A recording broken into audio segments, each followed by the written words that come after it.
अगर आप शिव के लिए रो सकते हैं, शिव के लिए, अपने लिए तो हम लोग सब रोते हैं शिव के सामने। अगर शिव के लिए आप शिव के लिए रो सकते हैं, अगर भगवती के लिए आप रो सकते हैं भगवती के सामने, तो इस संसार में कुछ भी ऐसा नहीं है जो नहीं हो सकता। तो मैं उदास रहा करता था। मेरे पिताजी कहते थे कि हमारा बेटा पागल हो गया, हमारा उठपटांग काम करते थे।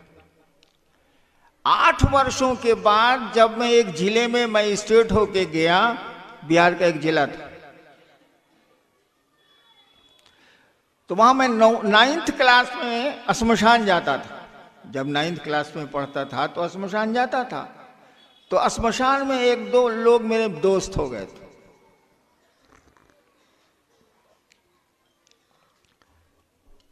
वो लोग मुझसे मिलने आए ये सोच के कि जो छोटा लड़का था आज यही मजिस्ट्रेट हो क्या है, चलो मिलते हैं। वो लोग मिलने आए। हमने कहा कि आप लोग अभी भी श्मशान जाते हैं क्या? उन लोगों ने कहा हाँ जाते हैं। हम कहा शिव को गुरु क्यों नहीं मानते? उन लोगों ने कहा कि शिव तो को गुरु काहे ला मानेंगे, शिव तो गुरु है ले। तब हमको लगा कि ये आदमी को कैसे मालूम है कि शिव गुरु है। ये कहना है कि शिव तो गुरु है ले, मानने की क्या जरूरत? तब उन लोगों ने बताया कि किताब में लिखा हुआ है कि शिव गुरु है। मैं तो जिले में दंडाधिकारी ही था, वहां की सरकारी लाइब्रेरी से किताबें सब मंगवाई और तब मैंने जाना कि शिव गुरु है। शिव को गुरु मानने के 8 साल के बाद मैंने जाना कि शिव गुरु हैं, ये लोग जानते हैं, मैं नहीं जानता। लेकिन 8 वर्षों में जो मैंने अपने गुरु से सीखा, बोलता नहीं है वो, बोलती तो बहुत सारी चीजें यहां नहीं है। एक छोटा सा बच्चा सयाना हो जाता है, कौन बोल के उसको बढ़ाता है? छोटे से पौधे आप लगाते हैं और वो एक दिन विशाल वृक्ष में बदलता है, कौन ऐसा करता है? कोई करने वाला तो दिखता नहीं है, कोई तो है। और मैंने देखा, अपने अनुभव में जाना कि शिव गुरु हैं और कमाल के गुरु हैं। और तब मैंने शुरू किया धीरे धीरे लोगों को कहना कि शिव को आप अपना गुरु बनाइए। शिव तो गुरु हैं ही, आप बनाइए चाहे मत बनाइए, वो तो गुरु रहबे करेंगे। ईश्वर है तो गुरु कैसे नहीं? लेकिन अपना गुरु बनाइए। अपना में और मेरा में क्या अंतर है? मैं देख रहा हूं आप लोग चप्पल पहन के हॉल में नहीं बैठे। वैसे मैं रहता आपकी जगह तो उसी चप्पल पर बैठ के इत्मीनान से सुनता रहता, मैं खोलता उलता नहीं। लेकिन देख रहा हूं शायद आपने चप्पल अपनी नहीं पहन रखी, कहीं तो खोली होगी। मत बताइए कहां खोली। हाँ, मेरी ईमानदारी पर संदेह हो सकता है, लेकिन आपको ये मालूम है कि मेरी चप्पल है कहां? आपको ये मालूम है कि आपकी चप्पल कैसी है? और जब यहां से आप निकलेंगे तो करीब करीब सबको अपनी चप्पल थोड़ी देर में मिल जाएगी। भीड़ है इसलिए समय लगेगा, मिल जाएगी। एक बात बताइए, चप्पल तो निर्जीव है, कुछ बोलेगी नहीं। बोलेगी क्या? दीदी हेने चलावो, हम हेजा बनी पहिन लो। नहीं ना बोलेगी भाई साहब। लेकिन आपको अपनी चप्पल मिल जाती है। स्कूल में बच्चे जाते हैं और एक पोशाक में रहते हैं, और पिता और मां को अपने बच्चे दिख जाते हैं कि वो मेरा बच्चा आ रहा है। सभी बच्चे एक ही पोशाक में होते हैं, तब भी मां और पिता को अपने बच्चे दिख जाते हैं। वह देखा बहुआ आवता, माफ करिएगा, मैं बिहार का सिवान का रहने वाला हूँ, छपरैया हूँ, इसलिए भोजपुरी घुस जाती है। अब कोई चीज घुस जाए तो हम क्या करें।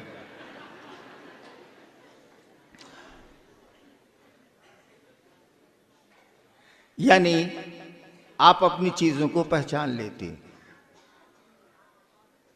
आपके पॉकेट में कितने पैसे हैं मैं जानना नहीं चाहता, लेकिन आपके पॉकेट में कितने पैसे हैं आपको पता है कितने पैसे।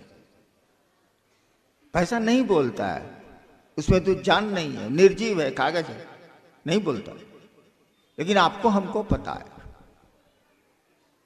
ठीक उसी तरह से उस शिव को जो गुरु है, आप माने अथवा ना माने, वो गुरु रहेगा। सृष्टि के आदिकाल से है और सृष्टि का अंत भी होगा तब भी वो रहेगा। महाकाल ही है वो। महाकाल का अर्थ ही होता है जो काल से परे हो। उसको जैसे अपना गुरु मानिएगा, उस शिव को जैसे अपना मानिएगा, जैसे आपकी बेजान चीजें आपको सब सूचना दे देती हैं, वो शिव तो सभी संसार ही उसका है। आपको पता चल जाएगा कि वो महादेव कैसा है, क्या कर सकता है। ऐसा संसार में कुछ भी नहीं है जिसको शिव नहीं कर सकते। तो मैंने तो सोचा और शिव को गुरु बना लिया। मुझको तो मालूम भी नहीं था कि शिव गुरु है, मैंने तो भगवान समझ के शिव को गुरु माना था। श्रद्धा विश्वास का सवाल ही नहीं था, क्योंकि इतनी समझ तो है कि जिससे भेंट नहीं होगी वो मेरा गुरु कैसे हो सकता है, मेरा मित्र कैसे हो सकता है। लेकिन शिव को गुरु मान के जो मैंने देखा, जो बोध हुआ मुझको, जो अनुभूति हुई, लगा कि वाह कमाल के गुरु हैं। और इसीलिए ये बात हम लोगों ने कहनी शुरू की कि शिव को अपना गुरु बनाइए। और आपसे भी यही अनुरोध करने चला आया कि आप भी दूसरों को शिव से बनाइए, उनको शिव की ओर 2 कदम चला दीजिए। इससे बढ़िया काम नहीं हो सकता है। और शिव को गुरु मानने में क्या है, हमने कैसे माना, अब तो पूरा कहानी कह देनी, तो वो नहीं के बुझात। अरे मन ने सोचा शिव मेरे गुरु हैं तो मेरे गुरु हैं। मन ने सोचा कि सामने बैठी हुई महिला मेरी बहन है तो मेरी बहन है। मन ने सोचा कि ये मेरा बेटा है तो मेरा बेटा है। खेला तो मन का है, शरीर का तो है नहीं।